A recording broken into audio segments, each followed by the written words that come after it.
So STAGS is out now on Paramount Plus, and it's proven to be a roller coaster of a series. It's a super dark comedy thriller with a stellar cast, and Paramount chose us to make the music for the trailers. I'm Ed Moris from Delicious Digital, and I'd like to tear down that whole process and show you how we did it. Working with the director and the creative team at Paramount Plus, they were looking for a millennial rock anthem around which to build the score. And Kasabian's Clubfoot ticked all the boxes. Produced by Kasabian and Jim Abbas, guitarist Sergio Pizzorno described the track as revenge and having it out. The instantly recognisable melodic hook and rough around the edges production made this a great choice. So having established that this was going to be a cover, I was very excited at the prospect of recreating all that gnarly mess that we find in the original Kasabian track, maximising those hooks and taking the trailer to where it needs to be, which, geographically speaking, is not Mexico. The main baddie, Selma, visually lent herself to a sort of Gypsy Kings flamenco treatment. So all in all, the brief was Gypsy Kings meets Kasabian with a trailer twist. As the first rough cuts rolled in, I could see that this was, broadly speaking, a 6-act trailer. So I divided my project into 6 sections: intro, build, narrative action, build 2, intense action, and outro. The first scene came with placeholder EDM music. It was the right vibe, but it was too fast. Knowing that this was set in an unspecified South American location, I figured reggaeton would be the kind of music that might be playing, and it was a genre that lent itself very well to Clubfoot's 102 BPM without losing any of that vital party energy. So I set about building a reggaeton-style track, and I even snuck in some of that Clubfoot bass line. In the next scene, things start to go horribly wrong, and with the reference to cocaine, I figured there was a sound that could tell that story very well. Roland's TB303, the sound of acid house. I start weaving in the orchestral palette here as well, an indication that things are about to go epic. And off the back of the reggaeton track, there's this texture of fed-back echo sounds that I made with this fantastic vintage tape delay.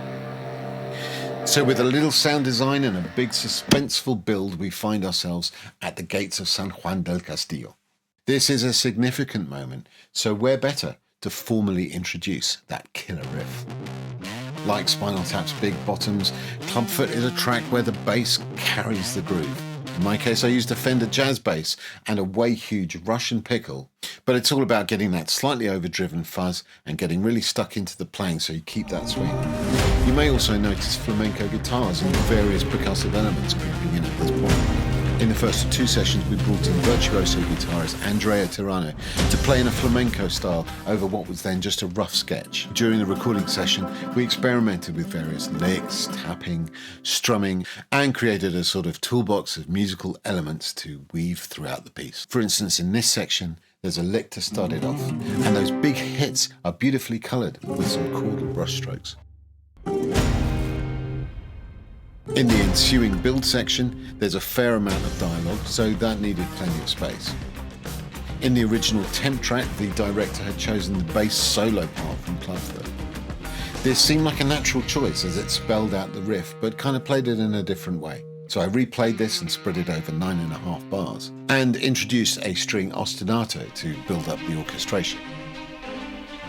It's a phrasal motif that sort of works like a pulse that I loosely based on the Clubfoot riff, adding a little semitone modulation and comfortable discordance. That held C minor pedal throughout Clubfoot allowed me to weave in some classic flamenco chord progressions, which I used to give movement to the final section.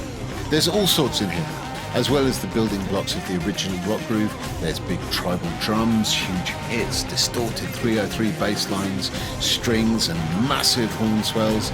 You'll also hear Kasabian's familiar lyrics sung in Spanish over this climactic passage. It was quite hard to fit in the translated verse where "tell you I need you" becomes but we managed to, largely due to the vocal talents of our now from High Low Singers, who in our second live session for the piece gave a great performance. Listen out for him over the boat scene where he sings the main riff as an ad-lib in the style of a canteo. Now, that final weird section at the end really took some decoding. I hear Kasabian were keen to emulate the feel of the Beach Boys' Good Vibrations session, where deep layers of synthesizers and found sounds provided something to come back and discover anew with each listen. I'm guessing it's a mellotron or something similar, but I loosely identified it as a patchwork of woodwinds with some kind of analog string ensemble playing a melody on top, all of which gets finally cut off by the sound of an unplugged jack from a guitar. So if you enjoyed this video, I'd like to tell you more about all the bespoke music we make and how we make it. So please do subscribe to all our socials and channels.